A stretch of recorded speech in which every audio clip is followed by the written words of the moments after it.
Lo que tenemos aquí es un circuito simple con una lámpara de 25 watts,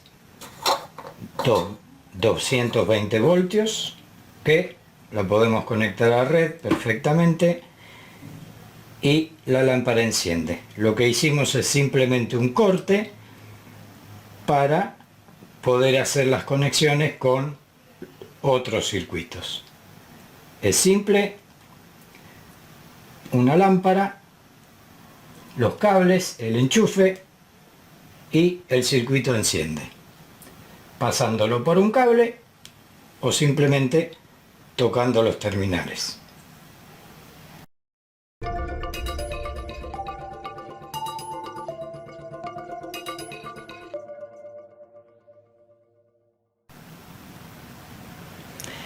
Circuito número 2, formado por una pila de 9 voltios, una lamparita, un foquito de 12 voltios y los cables con un corte para poder conectarlo al resto de los circuitos.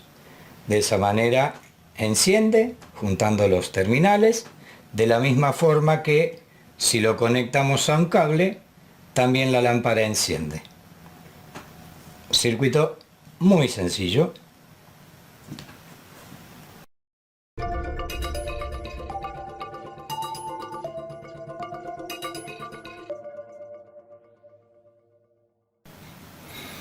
Circuito número 3 está formado por un motor tipo cooler de computadora con una fuente de 4,5 volts que es un simple cargador de celular. Lo enchufamos a red, hacemos la conexión del cable que está cortado para añadir el resto de los circuitos y el motorcito, por supuesto, funciona perfectamente. Lo podemos conectar de manera directa con los terminales o a través del cable como hicimos con el resto.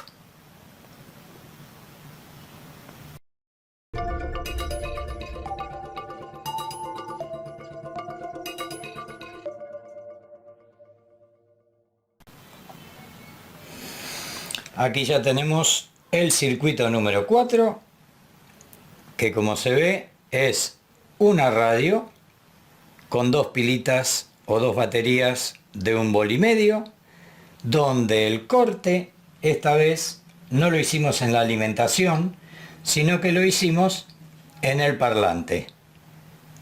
Encendemos la radio y vemos que no suena para nada. Se ve la luz del piloto, pero no se escucha la radio. Ahora, cuando conectamos los terminales,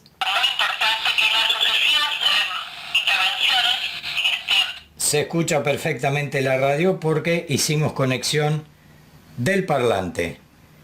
Hacemos lo mismo pasando la conexión por el cable.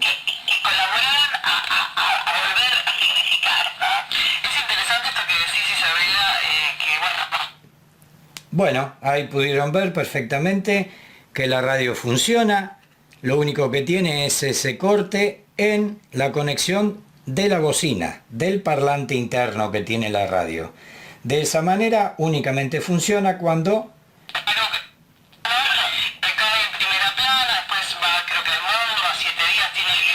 cerramos el circuito del parlante y entonces la bocina se escucha perfectamente.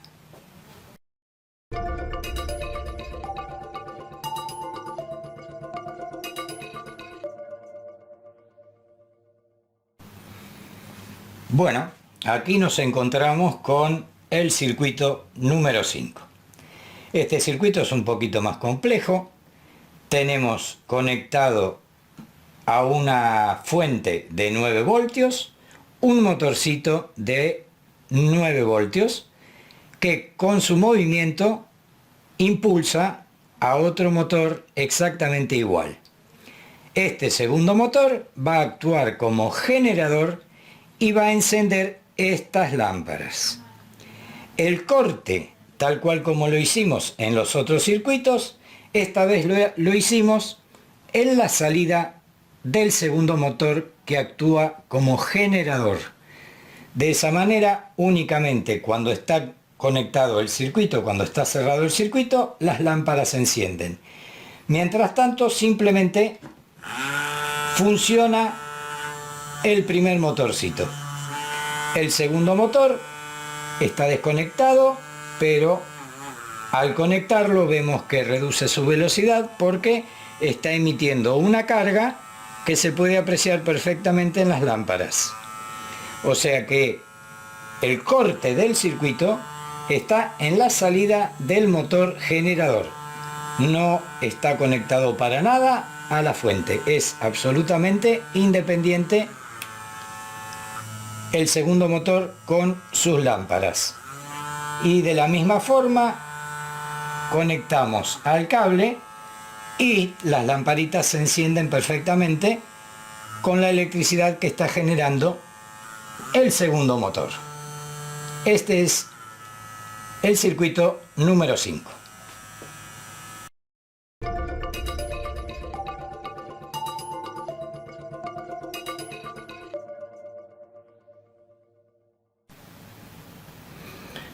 Bueno, aquí ya nos estamos encontrando con el circuito número 6, donde podrán ver que tenemos aquí lo que se denomina un flyback de televisor antiguo que normalmente producen alrededor de 12.000 voltios. En este caso estamos usando un circuito electrónico un poco menor para que no tenga tanta descarga.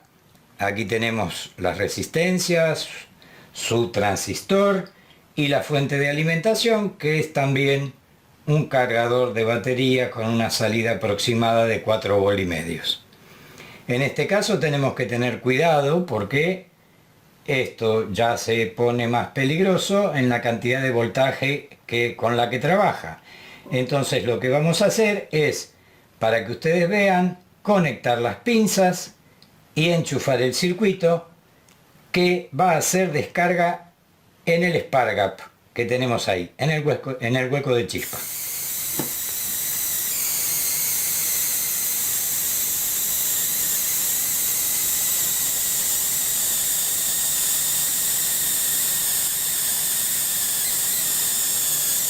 Lo desenchufamos y vemos que lo podemos conectar de la misma manera a un cable, como hemos hecho con el resto de los circuitos.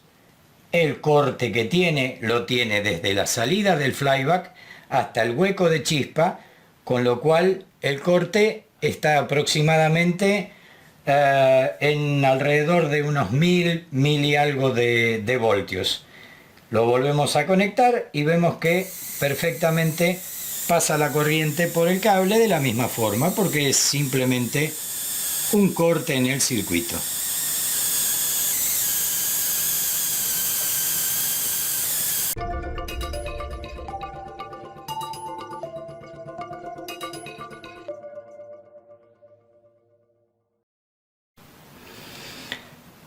Bueno, para terminar, circuito número 7. En este caso, lo que tenemos es un trafo, un transformador de entrada de 220 voltios, o sea que un primario 220 voltios que lo vamos a conectar a red, y un secundario de 12 voltios en el cual estamos conectando un motor, pero sin rectificar la corriente, es decir, que lo estamos conectando a la salida alterna del transformador. No lo estamos rectificando, y acá vemos y mostramos la diferencia con un piloto que hicimos con un simple bobinado por encima del primario. donde conectamos un LED y un motorcito, que esto sí estaría funcionando a corriente continua porque está rectificado por los diodos.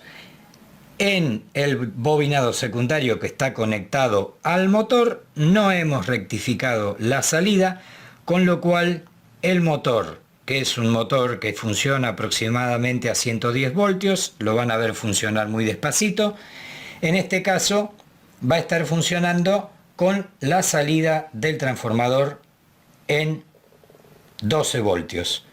El corte lo hicimos exactamente ahí. Acá pueden ver, el corte está en los cables que alimentan al segundo motor. Lo conectamos a red y se puede ver que el piloto enciende, con lo cual el trafo está funcionando, ¿sí? Y al conectar los cables, los terminales, arranca el motor que está funcionando con corriente alterna. De la misma manera, el corte del circuito lo conectamos al cable que tenemos aquí y el motor funciona perfectamente. Va muy bajito porque es un motor de más voltaje y está siendo alimentado solamente por 12 voltios. Pero la conexión es una conexión de corriente alterna que sale del transformador que tenemos aquí.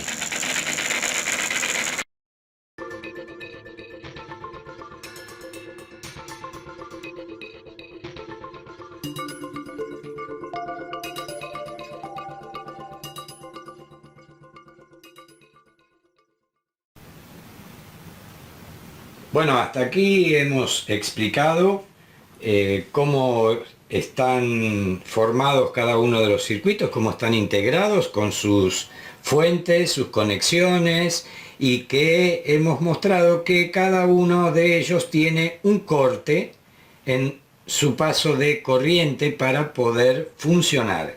Lo que vamos a hacer ahora es conectar cada uno de estos terminales a las puntas de este cable para ver que funcionan correctamente.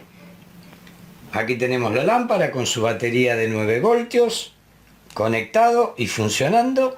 Aquí tenemos los terminales de la bocina o parlante de la radio, que vemos que también funciona correctamente.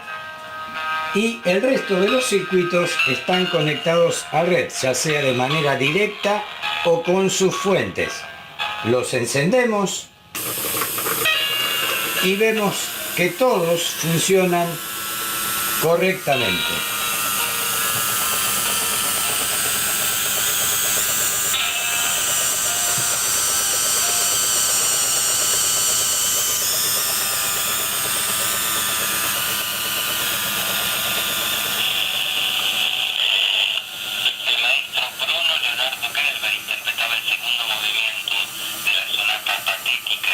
En muchos casos existen dudas con respecto a qué es lo que sucede cuando hacemos este tipo de conexiones. Lo que estamos viendo aquí es que todas las corrientes, siendo inclusive diferentes en intensidad, o en este caso, como aquí tenemos una salida de corriente alterna, lo mismo que la lámpara, pero el resto de los circuitos son de corriente continua y sin embargo se mantienen en funcionamiento pasando sus cargas a través de este mismo cable. ¿Qué es lo que sucede? Lo vamos a estar explicando ya casi al final de este video.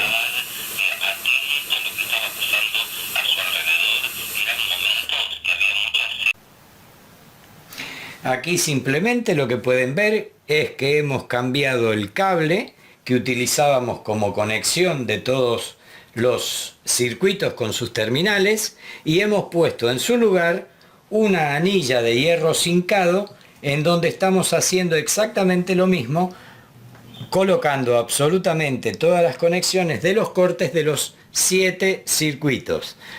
Como pueden ver, de la misma manera, la lámpara también enciende con su batería, la radio enciende perfectamente y nos da su volumen.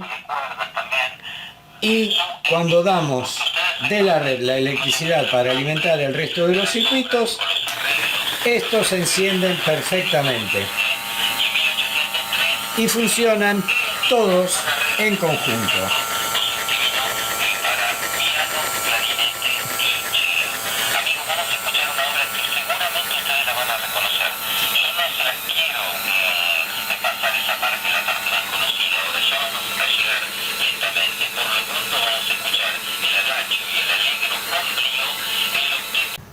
Bueno, aquí estamos de vuelta, esta vez con los protagonistas de este experimento, de este trabajo que hemos hecho, que seguramente van a generar dudas, controversias, muchas ideas y muchas lucubraciones, podríamos decir, muchos pensamientos encontrados con respecto a qué es lo que sucede cuando conectamos de la manera que vieron y que todo funciona perfectamente, 7 circuitos en un mismo cable, o en este caso en esta anilla, que también lo podríamos haber hecho en una placa metálica única, porque en realidad podemos llegar a decir que esto es un punto de unión entre dos terminales, y aquí es exactamente lo mismo, y lo mismo sucedería con una placa, y que sería lo mismo que juntar dos terminales en un punto, ¿sí? Y la unión se hace perfectamente y el circuito funciona. Pero ¿qué pasa? Aquí también hay cables. Aquí también hay cables. Y algo pasa por esos cables. O no exactamente. Bien, para poder llegar a explicar esto, nos vamos a tener que remitir a las explicaciones que ya desde hace tiempo nos viene dando el doctor Bacardí con respecto a la estructura de materia y energía, porque es la única forma de poder llegar a comprenderlo de la manera adecuada.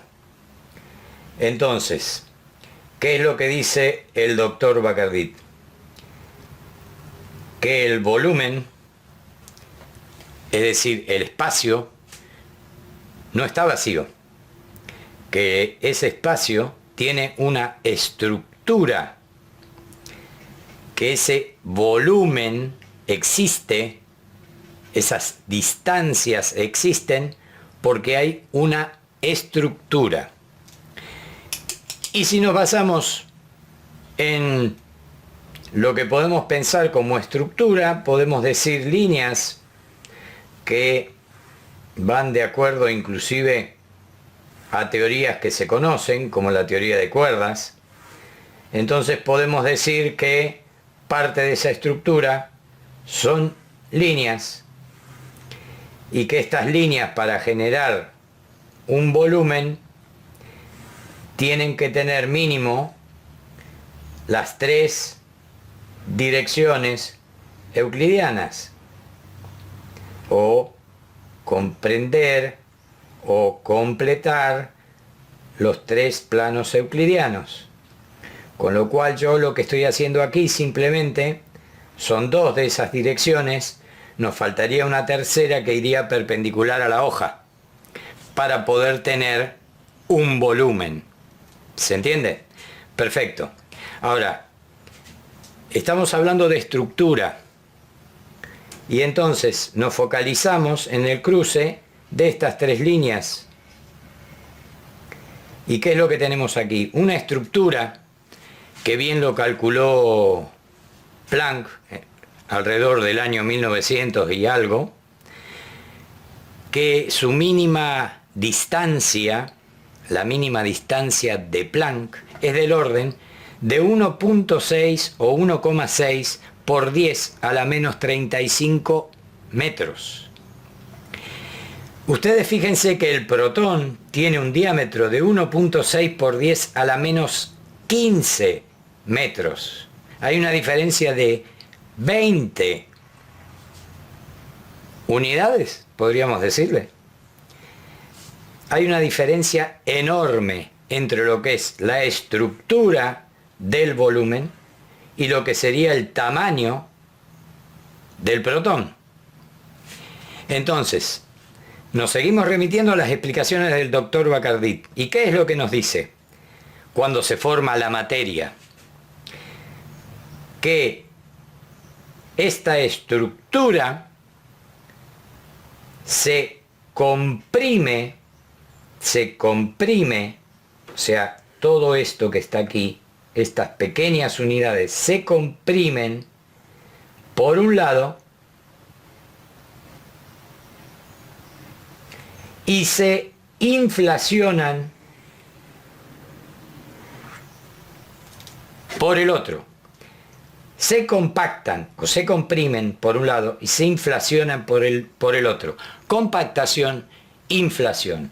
Donde aquí lo que tenemos es exactamente la misma masa que hay en toda esta esfera, porque estamos hablando de algo tridimensional. Aquí está la misma cantidad de masa que en todo este espacio. Eso es lo que nos dice el doctor Bacardí. Ahora, fíjense ustedes que esto, como ejemplo, de alguna manera, sería la mínima expresión, de alguna manera, de este cruce de líneas, ¿sí? Lo que sería la mínima esfera, podríamos decir, ¿sí? En el orden de lo que sería la distancia de Planck, 1.6 por 10 a la menos 35 metros. Y la diferencia de esto a esto es enorme. Con lo cual, cientos de miles, millones de esferas de este tipo estarían comprimidas dentro de lo que es la masa del protón. Y esto, que es una esfera electromagnética, tendría una estructura similar, y esto es lo que se conoce como electrón. Con un eje magnético, una esfera, un eje magnético y un plano ecuatorial. Un plano ecuatorial. La misma estructura base de lo que sería esa mínima esfera en función de 1.6 por 10 a la menos 35 metros. Esto en sí, la esfera electrónica o electromagnética con su protón en el centro están en una relación estable, y decimos que el electrón tiene un tamaño, volumen, 1836 veces mayor que el protón. Esto. Y el protón a su vez tiene una masa 1836 veces mayor que el electrón. Es decir, mayor volumen, menor masa. Y mayor masa, menor volumen. Es un conjunto estable, no se puede separar, con lo cual, cuando algo se mueve dentro de un cable, no es exactamente ni un electrón, ni un protón, ni absolutamente nada que tenga que ver con la materia. ¿Qué es lo que sucede entonces? Cuando conectamos una corriente eléctrica, un cable, a un terminal, mejor dicho, a un cable, se produce una oscilación en la periferia del plano del ecuador de lo que sería el toroide, esta esfera electromagnética, que es un volumen electromagnético que configura al electrón. Se produce una oscilación, una vibración, una ondulación por encima de la periferia de este plano.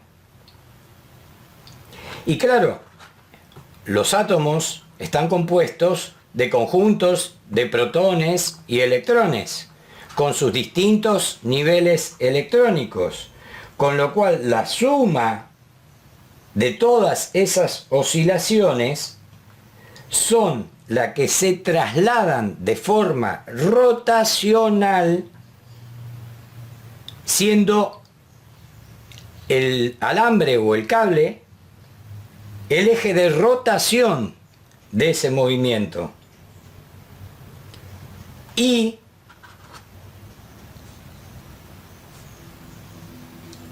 las presiones de toda esta estructura alrededor de la materia le da una forma hexagonal a esa oscilación, que es lo que van a estar viendo en una imagen que es una foto muy especial de propiedad de Onion, donde se aprecia un cable superconductor por el que se trasladan esas unidades oscilantes, que son, como les dije, el resultado de la suma de todas las oscilaciones de los planos de los electrones que contiene ese alambre, ese metal, y que por las presiones tangenciales van tomando esa forma hexagonal que va rotando. Eso es lo que se está viendo en la fotografía.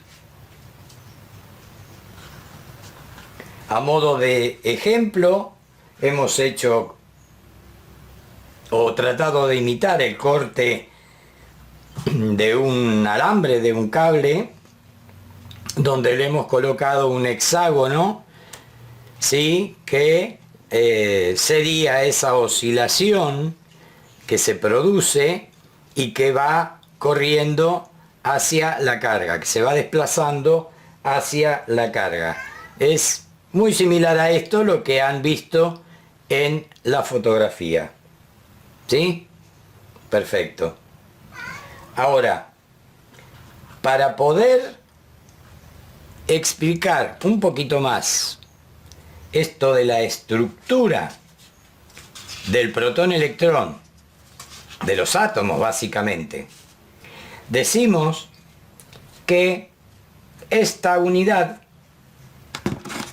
que sería esta unidad de 1,6 por 10 a la menos 35 metros, sería la mínima unidad que forma la estructura del universo. Ahora,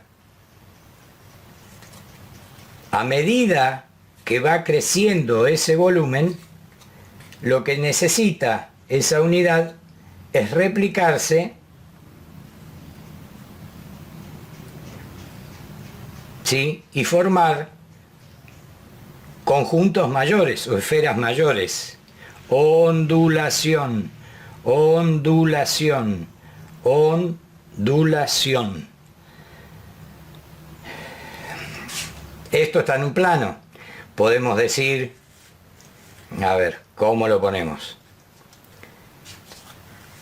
Que si son esferas, podrían ir de esta forma.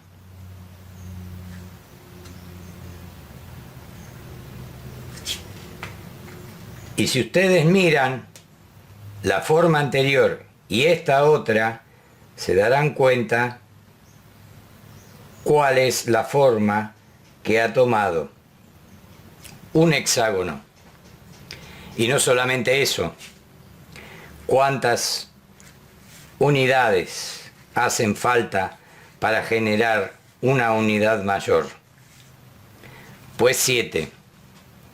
7 posiciones distintas que toman los planos del ecuador dentro de esa esfera magnética, que son los 7 niveles electrónicos. Esto de alguna manera es en síntesis y en pocas palabras, y disculpen si hemos dicho algo por ahí que no ha sido totalmente al 100% correcto, pero bueno, es la forma en que podemos llegar a explicarlo para que se entienda. Y a modo de despedida los dejamos con una foto, en este caso del planeta Saturno, donde se puede apreciar en uno de sus polos una formación magnética que tiene una forma muy curiosa que seguramente van a reconocer. Gracias.